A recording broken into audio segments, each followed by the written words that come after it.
अस्सलामुअलैकुम, कैसे हैं आप सब। आई होप सब बहुत अच्छे होंगे, खैरियत से होंगे, मज़े में होंगे। तो आज हो रही है बहुत तेज़ बारिश और यहाँ पर एक नहीं, दो नहीं, तीन डॉगी हैं। एक वो बाइक के साथ है ब्लैक कलर का, बाकी दो डॉगी हैं। तो काफ़ी तेज़ बारिश हो रही है। ये हमारी गली की सूरत हाल है, कितना ज़्यादा पानी इकट्ठा हुआ है। ये देखें, बिल्कुल दरिया बन गया, नहर की तरह यहाँ पर पानी बह रहा है। और ये हमारी बालकनी से बाहर का व्यू है।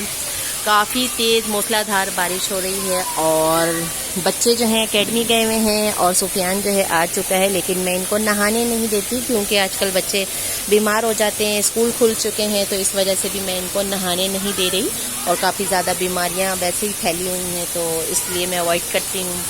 अभी तो मेरा फ़िलहाल बहुत ज़्यादा दिल चाह रहा है गर्मा गर्म पकोड़े बनाऊँ, चाय बनाऊँ और साथ बारिश को एंजॉय करूँ, बट मेरे पास धनिया नहीं है और सब्ज़ी वाले भी धनिया नहीं लेकर आ रहे हैं आजकल, कोई नहीं। अगर तो मैं पकोड़े बनाना चाहूँ तो बिना धनिया के भी बना सकती हूँ। तो चले अभी मैं ट्राई करूँगी। हस्बैंड का वेट कर रही हूँ और अयान भी एकेडमी में है, अयान भी आ जाएगा तो मैं सबके साथ मिलकर फिर पकोड़े और चाय एंजॉय करूँगी।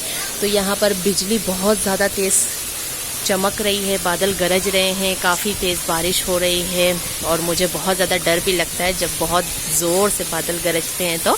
तो काफ़ी अच्छा मौसम हो गया है, ठंडा हो गया है, लाइट भी काफ़ी देर से गई हुई है। तो आप सब कहाँ कहाँ रहते हैं, कौन सी जगह में बारिश हो रही है, कौन सी जगह में नहीं हो रही। कराची में भी आजकल बहुत ज़्यादा बारिशें हो रही हैं, तो कमेंट्स में लाजमी बताइएगा आप लोगों के उधर मौसम कैसा है। अपना बहुत सारा ख्याल रखिएगा, हमें दुआओं में याद रखिएगा। अल्लाह हाफिज़।